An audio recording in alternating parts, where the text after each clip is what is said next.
ಶ್ರೀ ಗಣಪತಿ ಶಾರದಾ ಗುರುಭ್ಯೋ ನಮಃ. ವಸುದೇವ ಸುತಂ ದೇವಂ ಕಂಸಚಾಣೂರಮರ್ದನಂ ದೇವಕಿ ಪರಮಾನಂದಂ ಕೃಷ್ಣಂ ವಂದೇ ಜಗದ್ಗುರುಂ.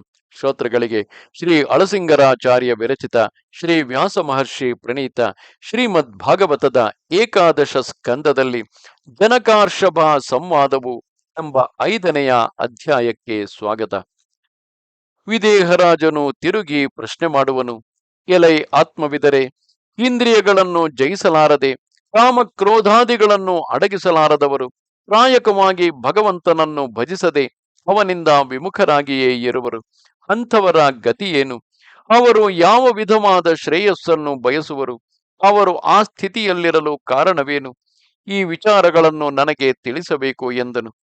ಅದಕ್ಕೆ ಚಮಸನೆಂಬುವನು, ರಾಜ, ಕೇಳು.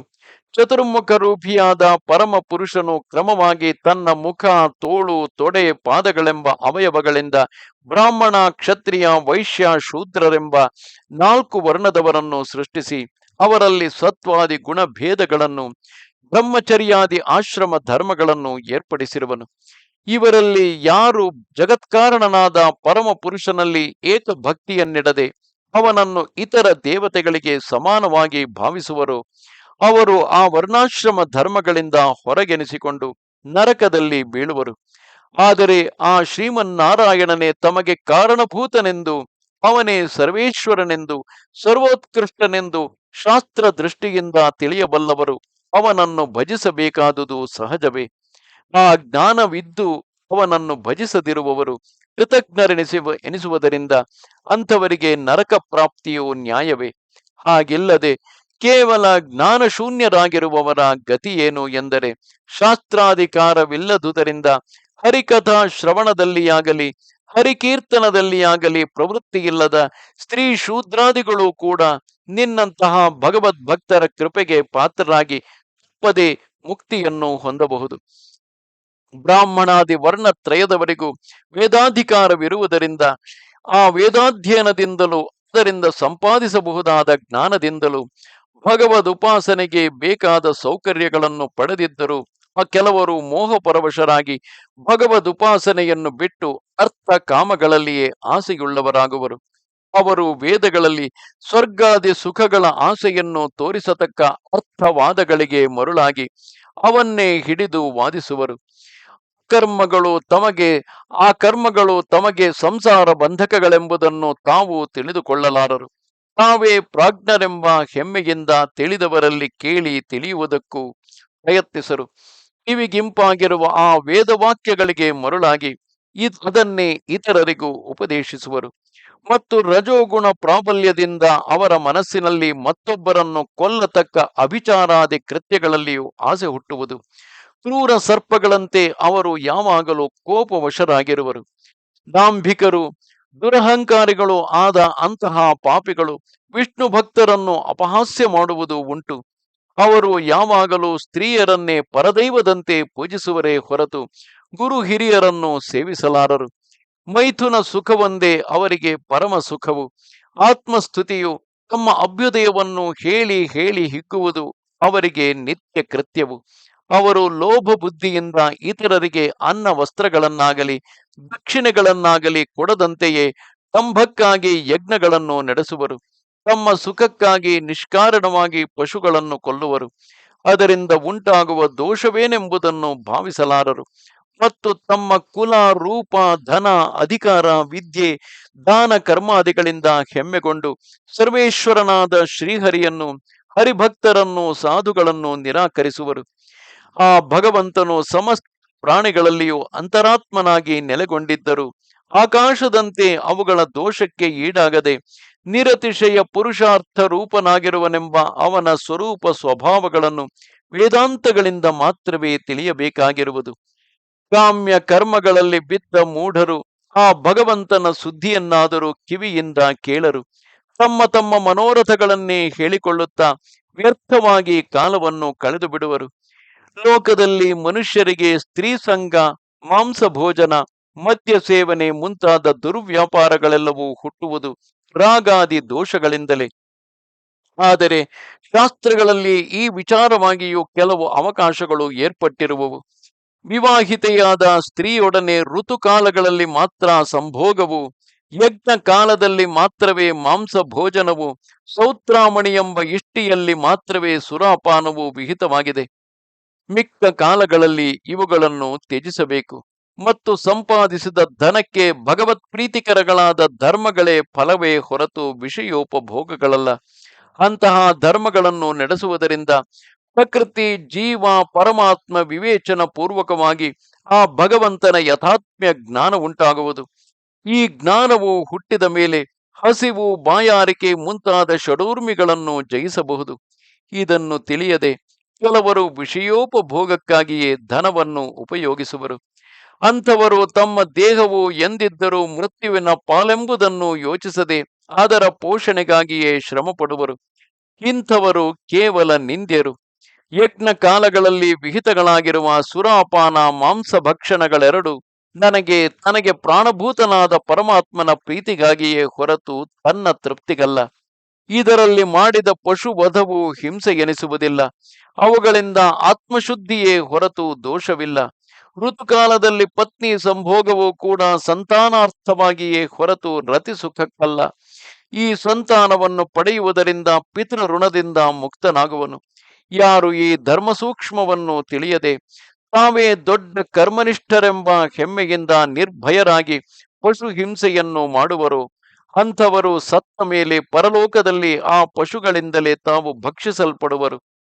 ಇತರ ಪ್ರಾಣಿಗಳಿಗೆ ದ್ರೋಹವನ್ನು ಎಣಿಸುವುದರಿಂದ ಅವುಗಳಲ್ಲಿ ಅಂತರಾತ್ಮನಾದ ಶ್ರೀಹರಿಯಲ್ಲಿಯೇ ದ್ವೇಷವನ್ನು ತೋರಿಸಿದಂತಾಗುವುದು. ಹೀಗೆ ಮಾಡುವವರಿಗೂ ಶವಪ್ರಾಯವಾದ ತಮ್ಮ ದೇಹದಲ್ಲಿಯೂ ಆ ದೇಹಾನುಬಂಧಿಗಳಾದ ಪುತ್ರ ಕಳತ್ರಾದಿಗಳಲ್ಲಿಯೂ ವಿಶೇಷ ಮೋಹವನ್ನು ಇಡುವವರಿಗೂ ನರಕವು ತಪ್ಪಿದುದಲ್ಲ.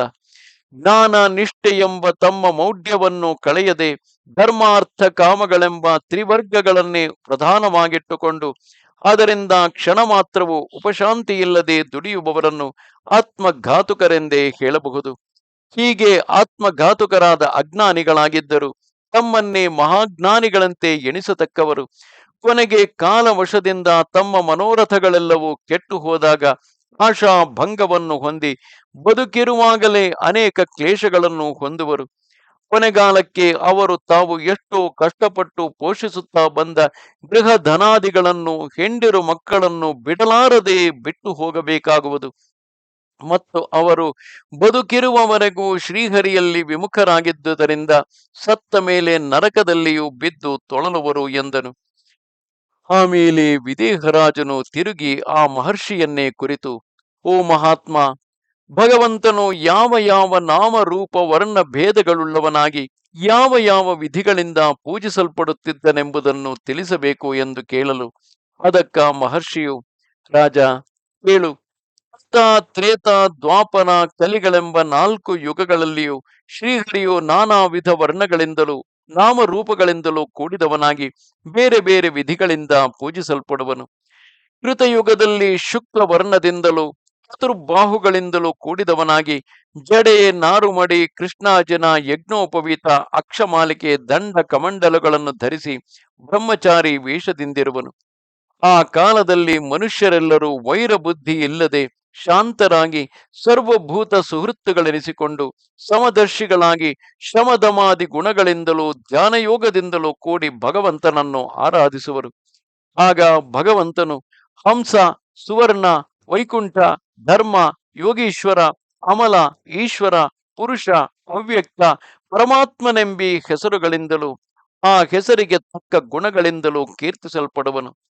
ತ್ರೇತಾಯುಗದಲ್ಲಿ ಭಗವಂತನು ರಕ್ತವರ್ಣದಿಂದಲೂ 4 ಭುಜಗಳಿಂದಲೂ ಕೂಡಿದವನಾಗಿ ಯಜ್ಞಾಂಗವೆನಿಸಿದ 3 ಮೇಖಲೆಯನ್ನು ಧರಿಸಿರುವನು. ಆಗ ಅವನು ಪಿಂಗಳ ವರ್ಣವಾದ ಕೇಶಗಳೊಡನೆ ಯಜ್ಞಮೂರ್ತಿ ಎನಿಸಿಕೊಂಡು ಯಜ್ಞ ನಿರ್ವಾಹಕನಾಗಿ ಸೃಕ್ಕು, ಸೃವೆ ಮೊದಲಾದ ಯಜ್ಞ ಚಿಹ್ನಗಳನ್ನು ಧರಿಸಿರುವನು. ಆ ಕಾಲದಲ್ಲಿ ಜನರೆಲ್ಲರೂ ಪ್ರಾಯಕವಾಗಿ ಧರ್ಮನಿಷ್ಠರು, ಬ್ರಹ್ಮವಾದಿಗಳು ಆಗಿದ್ದು ಯಜ್ಞಾದಿ ಕರ್ಮಗಳಿಂದ ಆತನನ್ನು ಆರಾಧಿಸುವರು. ಆಗ ಭಗವಂತನು ಯಜ್ಞ, ಪ್ರಶ್ನಿಗರ್ಭ, ಸರ್ವ, ದೇವ, ಉರುಕ್ರಮ, ವೃಷಾಕಪಿ, ಜಯಂತ, ಉರುಗಾಯನೆಂಬಿ ಹೆಸರುಗಳಿಂದಲೂ ಅದಕ್ಕೆ ತಕ್ಕ ಗುಣಗಳಿಂದಲೂ ಕೀರ್ತಿಸಲ್ಪಡುವನು. ದ್ವಾಪರ ಯುಗದಲ್ಲಿ ಭಗವಂತನು ಪೀತಾಂಬರವನ್ನು ಧರಿಸಿ ಶಂಖ ಚಕ್ರಾದಿ ಆಯುಧಗಳಿಂದಲೂ ಶ್ರೀವತ್ಸಾದಿ ಸಹಜ ಚಿಹ್ನೆಗಳಿಂದಲೂ ಕೌಸ್ತುಭ ವನಮಾಲಿಕೆ ಮುಂತಾದ ಅಸಾಧಾರಣ ಭೂಷಣಗಳಿಂದಲೂ ಒಪ್ಪುತ್ತಾ ಸಾರ್ವಭೌಮ ಲಕ್ಷಣಗಳಾದ ಛತ್ರ ಚಾಮರಾದಿಗಳಿಂದಲೂ ಕೂಡಿರುವನು. ಆಗ ಮನುಷ್ಯರು ತತ್ವತ್ರಯ ಜ್ಞಾನವನ್ನು ಕೋರಿ ವೇದಗಳಲ್ಲಿಯೂ ಪಾಂಚರಾತ್ರಗಳಲ್ಲಿಯೂ ವಿಧಿಸಲ್ಪಟ್ಟ ಪೂಜಾ ವಿಧಾನಗಳಿಂದ ಪರಮ ಪುರುಷನನ್ನು ಪೂಜಿಸುವರು. ಆಗ ಜನರು, ಓ ಭಗವಂತ, ವಾಸುದೇವ, ಸಂಕರ್ಷಣ, ಪ್ರದ್ಯುಮ್ನ, ಅನಿರುದ್ಧರೆಂಬ 4 ವ್ಯೂಹ ರೂಪಗಳಿಂದ ಅವತರಿಸಿದ ನಿನಗೆ ನಮಸ್ಕಾರವು. ನಾರಾಯಣ ಋಷಿಯು, ಮಹಾಪುರುಷನು, ವಿಶ್ವೇಶ್ವರನು, ವಿಶ್ವಾತ್ಮಕನು, ಸರ್ವಭೂತಾಂತರಾತ್ಮನು ಆದ ನಿನಗೆ ನಮಸ್ಕಾರವು ಎಂದು ಸ್ತುತಿಸುವರು. ಇನ್ನು ಕಲಿಯುಗದಲ್ಲಿ ಆ ಭಗವಂತನ ಸ್ಥಿತಿಯನ್ನು, ಅವನನ್ನು ಜನರು ಹೇಗೆ ಉಪಾಸನೆ ಮಾಡುವರೆಂಬುದನ್ನು ತಿಳಿಸುವೆನು ಕೇಳು. ಆಗ ಭಗವಂತನು ಕಾಂತಿಯಲ್ಲಿ ಇಂದ್ರನೀಲ ಮಣಿಯನ್ನು ಹೋಲುತ್ತಾ ಕೃಷ್ಣ ನಾಮದಿಂದಲೇ ಕರೆಯಲ್ಪಡುವನು. ಆ ಶ್ರೀಕೃಷ್ಣನನ್ನು, ಅವನ ಹೃದಯಾದಿ ಅಂಗಗಳನ್ನು, ಕೌಸ್ತುಭವೇ ಮೊದಲಾದ ಅವನ ಉಪಾಂಗಗಳನ್ನು, ಶಂಖ ಚಕ್ರಾದಿ ಆಯುಧಗಳನ್ನು, ಸುನಂದ ನಂದರೆ ಮೊದಲಾದ ಅವನ ಪಾರ್ಷದರನ್ನು ವಿವೇಕಿಗಳಾದ ಜನರು ಕಲಿಯುಗದಲ್ಲಿ ಕೇವಲ ಸಂಕೀರ್ತನ ರೂಪವಾದ ಪೂಜೆಗಳಿಂದಲೇ ಆರಾಧಿಸುವರು. ಆಗ ಅವರು ಭಗವಂತನನ್ನು ಕುರಿತು, ಓ ಆಶ್ರಿತ ರಕ್ಷಕ, ಮಹಾಪುರುಷ, ನಿನ್ನ ಚರಣಾರವಿಂದಗಳನ್ನು ವಂದಿಸುವೆವು. ಆ ನಿನ್ನ ಪಾದ ಪದ್ಮ ಒಂದೇ ಈಗ ನಮಗೆ ಧ್ಯಾನಯೋಗ್ಯವಾದುದು. ನಮಗೆ ಕುಟುಂಬ ಮೋಹವನ್ನು, ಇಂದ್ರಿಯ ಚಾಪಲ್ಯವನ್ನು ನೀಗಿಸಿ ನಮ್ಮ ಇಷ್ಟಾರ್ಥಗಳನ್ನು ಕೈಗೂಡಿಸುವುದಕ್ಕೂ ನಿನ್ನ ಪಾದ ಸೇವೆಯೇ ಮುಖ್ಯೋಪಾಯವು. ಗಂಗಾದಿ ಪುಣ್ಯ ತೀರ್ಥಗಳಿಗೂ ಆಶ್ರಯವೆನಿಸಿಕೊಂಡು ಬ್ರಹ್ಮ ರುದ್ರಾದಿ ದೇವತೆಗಳಿಗೂ ಸೇವ್ಯವಾಗಿ ಸಮಸ್ತ ಪ್ರಾಣಿಗಳಿಗೂ ಮುಖ್ಯ ಗತಿಯಾಗಿ ಭಗವನ್ ಭಕ್ತರ ಅನಿಷ್ಟಗಳೆಲ್ಲವನ್ನು ನಿವಾರಿಸತಕ್ಕ ನಿನ್ನ ಪಾದವನ್ನು ವಂದಿಸುವೆವು. ಸಂಸಾರ ಸಮುದ್ರವನ್ನು ದಾಟಿಸುವುದಕ್ಕೆ ಆ ನಿನ್ನ ಪಾದಗಳೇ ನಾವೆಯಂತಿರುವವು. ಲೋಕದಲ್ಲಿ ಧರ್ಮ ಮರ್ಯಾದೆಯನ್ನು ನಿರೂಪಿಸುವುದಕ್ಕಾಗಿ ರಾಮರೂಪದಿಂದ ಅವತರಿಸಿದ ನೀನು ಪಿತೃವಾಕ್ಯ ಪರಿಪಾಲನಕ್ಕಾಗಿ ದೇವತೆಗಳು ಆಸೆ ಪಡತಕ್ಕ ದುಸ್ತ್ಯಜವಾದ ಸಾಮ್ರಾಜ್ಯ ಲಕ್ಷ್ಮಿಯನ್ನು ತೊರೆದು ಕಾಡಿಗೆ ಹೋಗಿ ಅಲ್ಲಿ ಪ್ರಿಯೆಯಾದ ಸೀತಾದೇವಿಯ ಬಯಕೆಯನ್ನು ಸಲ್ಲಿಸುವುದಕ್ಕಾಗಿ ಸುಕುಮಾರವಾದ ಯಾವ ಪಾದ ಪದ್ಮಗಳಿಂದ ಮಾಯಾಮೃಗವನ್ನು ಬೆನ್ನಟ್ಟಿ ಹೋದೆಯೋ ಅಂತಹ ಪಾದಾರವಿಂದಗಳನ್ನು ನಮಸ್ಕರಿಸುವೆವು ಎಂಬಿವೇ ಮೊದಲಾದ ಅವತಾರ ಚರಿತ್ರೆಗಳಿಂದ ಭಗವಂತನನ್ನು ಸ್ತುತಿಸುವರು. ಓ ರಾಜ, ಹೀಗೆ ಭಗವಂತನು ಆಯಾ ಯುಗಕ್ಕೆ ಅನುರೂಪಗಳಾದ ನಾಮರೂಪಗಳಿಂದ ಕೂಡಿ ಆಯಾ ಯುಗಧರ್ಮವನ್ನು ಅನುಸರಿಸತಕ್ಕ ಮನುಷ್ಯರಿಂದ ಪೂಜಿಸಲ್ಪಡುವನು. ದೋಷಗಳೆಷ್ಟಿದ್ದರೂ ಗಣಿಸದೆ ಕೇವಲ ಗುಣಗ್ರಾಹಿಗಳಾದ ಆರ್ಯರು ವಿಶೇಷವಾಗಿ ಕಲಿಯುಗವನ್ನೇ ಗೌರವಿಸುವರು. ಏಕೆಂದರೆ ಆ ಯುಗದಲ್ಲಿ ಕೇವಲ ಭಗವನ್ ನಾಮ ಸಂಕೀರ್ತನದಿಂದಲೇ ಇಷ್ಟಾರ್ಥಗಳೆಲ್ಲವೂ ಕೈಗೂಡುವವು. ಈ ಸಂಸಾರದಲ್ಲಿ ತೊಳಲುತ್ತಿರುವ ದೇಹಿಗಳಿಗೆ ಕಲಿಯುಗದಲ್ಲಿ ಇದಕ್ಕಿಂತಲೂ ಉತ್ತಮವಾದ ಉಪಾಯವಿಲ್ಲ. ಮರಣಾಂತವಾಗಿ ಇದನ್ನು ಆಚರಿಸಿದವರು ಸಂಸಾರ ಮುಕ್ತರಾಗಿ ಉತ್ತಮ ಶಾಂತಿಯನ್ನು ಹೊಂದುವರು. ಹೀಗೆ ಮೋಕ್ಷೋಪಾಯವು ಬಹು ಸುಲಭವಾದುದರಿಂದ ಕೃತಾದಿ ಯುಗದವರು ಕಲಿಯುಗದಲ್ಲಿ ತಮಗೆ ಜನ್ಮವಾಗಬೇಕೆಂದು ಕೋರುವರು. ಹಾಗೆಯೇ ತಮ್ಮ ಉದ್ದೇಶದಂತೆ ಪರಮ ಭಾಗವತೋತ್ತಮರಾಗಿ ಹುಟ್ಟುವರು. ಇಂಥವರನ್ನು ದ್ರವಿಡ ದೇಶಗಳಲ್ಲಿ ಹೆಚ್ಚಾಗಿ ಕಾಣಬಹುದು. ಓ ರಾಜ, ಅದರಲ್ಲಿಯೂ ತಾಮ್ರಪರ್ಣಿ, ಕಾವೇರಿ, ಕೃತಮಾಲೆ, ಪಯಸ್ವಿನಿ, ತೀಚಿ ಮುಂತಾದ ಪುಣ್ಯ ನದಿಗಳ ಜಲವನ್ನು ಯಾರು ಪಾನ ಮಾಡುವರೋ ಅವರು ಶುದ್ಧ ಮನಸ್ಕರಾದ ಭಾಗವತೋತ್ತಮರೆನಿಸುವರು. ಇಲ್ಲಿ ತನ್ನನ್ನು ಕೀರ್ತಿಸಿದವರಿಗೆ ಭಗವಂತನು ಪುನರ್ಜನ್ಮವಿಲ್ಲದಂತೆ ಮಾಡುವನು. ಯಾವನು ಸಮಸ್ತ ಕರ್ಮಗಳನ್ನು ಬಿಟ್ಟು ಆ ಮುಕುಂದನನ್ನೇ ಸರ್ವಭಾವದಿಂದ ಶರಣು ಹೊಂದುವನು ಅವನು ಅದರಿಂದಲೇ ದೇವ ಋಷಿ ಪಿತೃ ಬಂಧು ಋಣಮುಕ್ತನಾಗಿ ಯಾರಿಗೂ ತಾನು ಕಿಂಕರನೆನಿಸದೆ ಭಗವಂತನ ಪ್ರೀತಿಗೆ ಪಾತ್ರನಾಗುವನು. ಅಂಥವನಿಗೆ ಪ್ರಮಾದ ವಶದಿಂದ ಯಾವುದಾದರೂ ವಿರುದ್ಧ ಕರ್ಮಗಳಲ್ಲಿ ಪ್ರವೃತ್ತಿಯುಂಟಾದರೂ ಅವನ ಹೃದಯದಲ್ಲಿ ನೆಲೆಗೊಂಡ ಭಗವಂತನು ಆ ಕರ್ಮ ದೋಷವನ್ನು ನೀಗಿಸುವನು ಎಂದನು. ಓ ವಸುದೇವ, ಮಿಥಿಲಾಧಿಪತಿಯಾದ ಜನಕನು ಈ ಭಾಗವತ ಧರ್ಮಗಳನ್ನು ಕೇಳಿ ಬಹಳ ಸಂತೋಷಗೊಂಡವನಾಗಿ ತನ್ನ ಉಪಾಧ್ಯಾಯರೊಡಗೂಡಿ ಜಯಂತಿ ದೇವಿಯ ಪುತ್ರರಾದ ಆ ಮಹರ್ಷಿಗಳನ್ನು ವಿಶೇಷವಾಗಿ ಸತ್ಕರಿಸಿ ಪೂಜಿಸಿದನು. ಆಮೇಲೆ ಅಲ್ಲಿ ನೆರೆದಿದ್ದ ಜನರೆಲ್ಲರೂ ನೋಡುತ್ತಿದ್ದ ಹಾಗೆಯೇ ಆ ಮುನಿಗಳೆಲ್ಲರೂ ಅಂತರ್ಧಾನವನ್ನು ಹೊಂದಿದರು. ಇತ್ತಲಾಗಿ ವಿದೇಹ ರಾಜನು ಕೂಡ ಆ ಮುನಿಗಳಿಂದ ಉಪದೇಶಿಸಲ್ಪಟ್ಟ ಭಾಗವತ ಧರ್ಮಗಳನ್ನು ನಿಯಮದಿಂದ ಅನುಷ್ಠಿಸುತ್ತಾ ಕೊನೆಗೆ ಅದರಿಂದ ಉತ್ತಮ ಗತಿಯಾದ ಮುಕ್ತಿಯನ್ನು ಹೊಂದಿದನು. ಓ ಮಹಾಭಾಗ, ನೀನು ಹಾಗೆಯೇ ಆ ಭಾಗವತ ಧರ್ಮಗಳನ್ನು ಶ್ರದ್ಧೆಯಿಂದ ಅನುಷ್ಠಿಸುತ್ತಾ ದೇಹದಲ್ಲಿಯೂ ದೇಹಾನುಬಂಧಗಳಲ್ಲಿಯೂ ಮೋಹವನ್ನು ತ್ಯಜಿಸಿದ ಪಕ್ಷದಲ್ಲಿ ಉತ್ತಮ ಪದವನ್ನು ಹೊಂದಬಹುದು. ಇದೇನೋ ಶಾಸ್ತ್ರವಿಹಿತವಾದ ಪ್ರಕ್ರಿಯೆಯು. ಆದರೆ ನೀನು ನಿನ್ನ ಪತ್ನಿಯು ಆ ಶಾಸ್ತ್ರ ಪ್ರಕ್ರಿಯೆ ಇಲ್ಲದೆಯೇ ಕೃತಾರ್ಥರೆನಿಸಿರುವಿರಿ. ಏಕೆಂದರೆ ಸರ್ವೇಶ್ವರನಾದ ಆ ಶ್ರೀಹರಿಯೇ ನಿಮಗೆ ಪುತ್ರನಾಗಿ ಅವತರಿಸಿರುವನು. ಅದರಿಂದ ದಂಪತಿಗಳಾದ ನಿಮ್ಮಿಬ್ಬರ ಯಶಸ್ಸು ಲೋಕವಿಖ್ಯಾತವಾಗಿರುವುದು.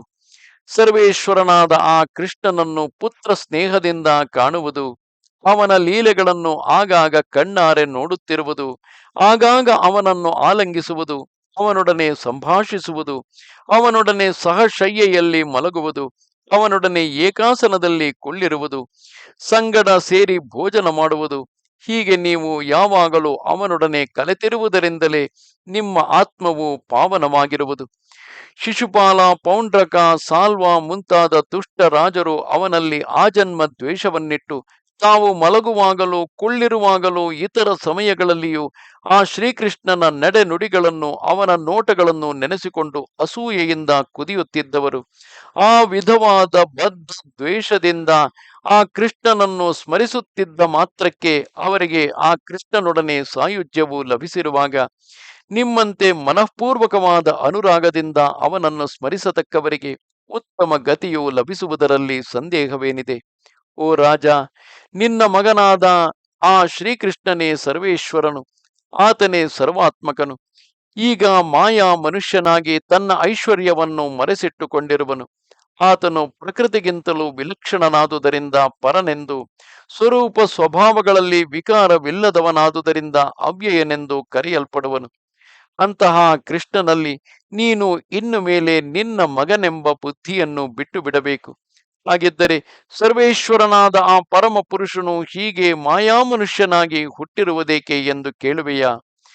ಕೆಲವು ದೈತ್ಯರು ಕ್ಷತ್ರಿಯರಾಗಿ ಹುಟ್ಟಿ ಲೋಕಕಂಟಕರಾಗಿ ವರ್ತಿಸುತ್ತಿದ್ದುದರಿಂದ ಭೂಭಾರವು ಹೆಚ್ಚಿ ಹೋಯಿತು. ಅವರನ್ನು ಕೊಂದು ಸಾಧುಗಳನ್ನು ರಕ್ಷಿಸುವುದಕ್ಕಾಗಿಯೇ ಭಗವಂತನು ಈ ಮಾಯಾ ಮನುಷ್ಯ ರೂಪದಿಂದ ಕೃಷ್ಣನಾಗಿ ನಿನ್ನ ಗರ್ಭದಲ್ಲಿ ಅವತರಿಸಿರುವನು. ನಾನಾ ಬಗೆಯ ಅದ್ಭುತ ಕಾರ್ಯಗಳಿಂದ ಲೋಕದಲ್ಲಿ ತನ್ನ ಕೀರ್ತಿಯನ್ನು ವಿಸ್ತರಿಸುತ್ತಿರುವನು. ಅವನಲ್ಲಿ ನೀನು ಪುತ್ರನೆಂಬ ಬುದ್ಧಿಯನ್ನು ಬಿಟ್ಟು ಬಿಡಬೇಕು ಎಂದನು. ಓ ಪರೀಕ್ಷಿತ್ ರಾಜ, ನಾರದನು ಹೇಳಿದ ಈ ತತ್ವೋಪದೇಶವನ್ನು ಕೇಳಿದುದು ಮೊದಲು ವಸುದೇವ ದೇವಕಿಯರಿಬ್ಬರು ಕೃಷ್ಣನಲ್ಲಿ ತಮ್ಮ ಮಗನೆಂಬ ಮೋಹವನ್ನು ಬಿಟ್ಟು ಆತನೇ ಪರಮಪುರುಷನೆಂಬ ಭಾವದಿಂದ ಗೌರವಿಸುತ್ತಿದ್ದರು. ಓ ರಾಜ, ಪುಣ್ಯಕರವಾದ ಈ ಇತಿಹಾಸವನ್ನು ಯಾವನು ಶ್ರದ್ಧೆಯಿಂದ ಮನಸ್ಸಿನಲ್ಲಿ ಧಾರಣ ಮಾಡುವನು ಅವನು ಆ ಜನ್ಮದಲ್ಲಿಯೇ ಮುಕ್ತಿ ವಿರೋಧಿಗಳಾದ ಪುಣ್ಯ ಪಾಪ ಕರ್ಮಗಳನ್ನು ಕಳೆದು ಆ ಭಗವಂತನ ಸಾಯುಜ್ಯವನ್ನು ಹೊಂದುವನು. ಇದು 5ನೆಯ ಅಧ್ಯಾಯವು.